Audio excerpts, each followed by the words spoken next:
Hi everyone, I'm making another one of these to talk to you today about Leon Kennedy. Hello? Leon Kennedy. Leon Kennedy. Yeah. That's in the script. I just love Leon. And the Resident Evil games too. I think they're so cool. So, notice the difference in the old version and the remake, right? Over to me. Now. Yeah, fat chance, bro. Yeah, fat chance, Ramon. You wouldn't want to make me use this, would you, Leon? Sorry, but following a lady's lead just isn't my style. Well, after 6 years, that is one hell of a greeting. See you later. See you later. Women. Story of my life. Ada's character design, it's awesome. But Resident 9 was where I got a little hooked.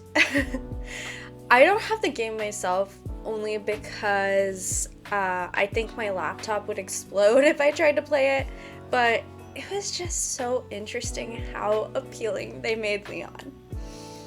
And how most of the story was surrounding Grace, or the female lead.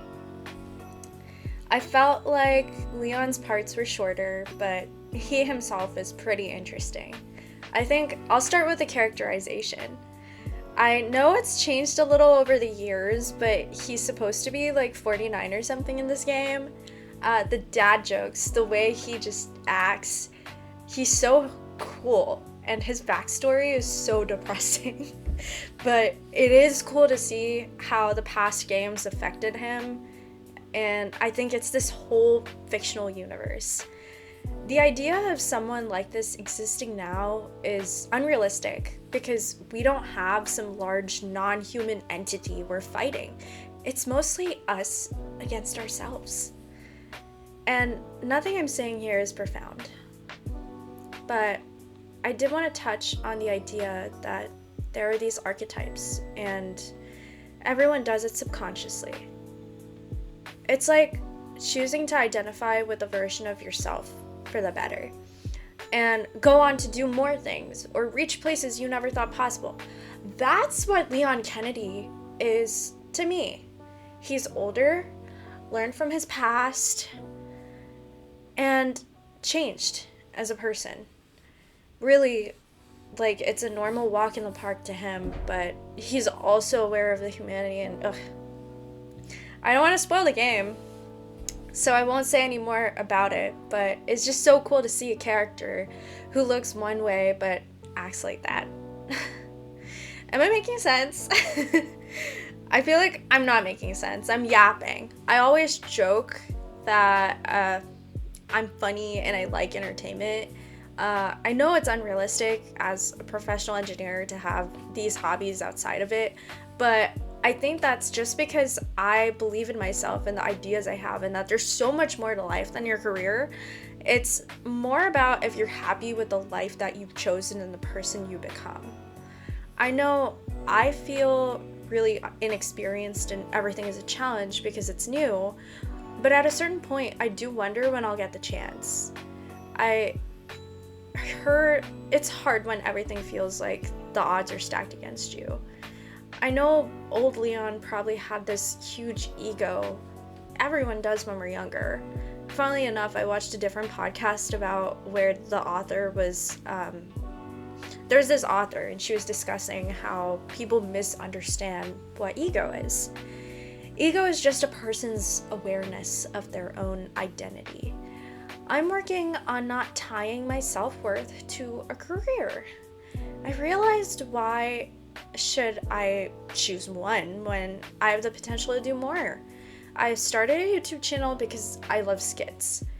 There was an early era YouTube, right? Around 2010 to 2016, where you saw people make stories and conspiracies, and it was just so different.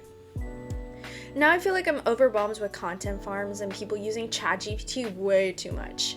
I was like this a few months ago myself, so I understand this. But what happened to the creativity? Thinking outside the box? You know I wanted something so badly that I just started actively doing it, and within a couple of days, I'd actually pushed forward, and now I can put that project on my resume as a professional work experience just because I did it. And I can label myself a YouTuber even though I haven't always been active, because I am making content to put on a platform with the intention of eventually monetizing it. I do have a couple of videos that I couldn't get paid for because of copyright, but it's okay. My face is something unique to my own brand and identity. I tried the skits, but it got no traction. I tried this little clip editing thing, and it took me forever to learn because I was using a different software and it was free, and this was before I knew I could use CapCut on my laptop. And then I started making videos on topics I found interesting myself. I tried vlogging, I did some gaming. Sometimes I make live streams on TikTok of me playing Roblox. I did put out a short explaining why I'm no longer making content with their platform, and it's really sad.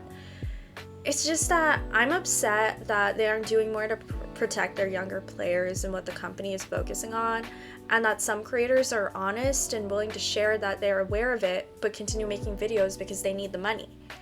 And that to me is better to hear than hearing people acting tone deaf and continuing to make content of games on this platform, especially after the games have been called out to be boycott because the creator of the game did X, Y, and Z. And I'm an artist as well. I like playing around using bold visuals and expressing myself through jagged edges in what I make because it's a good representation of my feelings. I'm not the type of person to misrepresent myself on platforms because I still wish to be taken seriously. Of course, I want to relax and let loose on this platform, but with all the guidelines and the restrictions and the potential of something gaining traction, it's scary. I know the best way to get viewers' attention is by being goofy and unhinged and different. And that's why you see some crazy creators getting such a huge fan base to begin with. But I don't want to stream. I like editing and I want to put together cohesive ideas in a long-form style. I actually don't even use ChatGPT to write. I just sit down and make the scripts. With YouTube, a lot of it has been done. What works is what people continue to do. And that's why I started a podcast. Also, I'm alone. There's no one else here. This podcast is just me in a room with a mic, a camera, and some lights. And it's just, if I don't hold out, I'm never gonna get to where I wanna be. So yes, I might start making Roblox videos again just because it's easy. I might delve into topics people don't talk about much. I mean, heck, I should bring back creepypastas, just like that flamingo dude did. There's a lot, but I am not a content farm. I can't promise that my content is going to be engaging for you, but I can promise that it'll be interesting. I might have guests too in the future. I might go in a bolder direction just to bring awareness to the audience and also expose myself to more. But that's a discussion for future episodes. Wow, that's crazy how I went from yapping about how hot Leon Kennedy is to talking about content farms. Look, I just know these content farms are gonna jump on a boat and start brain rot over something new. Also, brain rot is just like, what are we doing? Anyways, when Leon was younger, he had this huge ego, and he acted like he was invincible, like he could do anything, because that's how we tend to be starting out. But then through developing in games, meeting people, saving people, almost dying a few times, those lessons stick. Or was it trauma? Yeah, maybe it's a bit of both. The point I was trying to make was that Leon represented a certain quality that was appealing to me, both as a fan, but also as a person. I think looking at his character type really helped me figure out my own character as well. I realized looking at his character type helped me figure out my own character as well. I realized I know nothing. Leon Kennedy made me realize this to some extent. I thought I knew everything on a subject matter, but that's not what matters. It's more about what I choose to do with said information. Leon is one of those characters where everyone knows who he is and he's supposed to be a badass, and he is exactly who he thinks he is. To be honest, I kind of prefer his character design in the latest game compared to the other ones, which is crazy considering he's pushing 50 in the newest one, but I don't know, he just looks and acts so peak. Also, I'm probably gonna do a breakdown of Gojoverse upcoming too, because that is a whole other world of mindfuck. I like cursing on YouTube. Should I censor that? Probably. Will I? No. I like Leon for how complex he's written. Everyone is complex and deep, and please just bring back good storytelling and writing. Hire humans to write. Don't depend on AI. It's genuinely so good concept-wise to get ideas from people that have been doing it for years.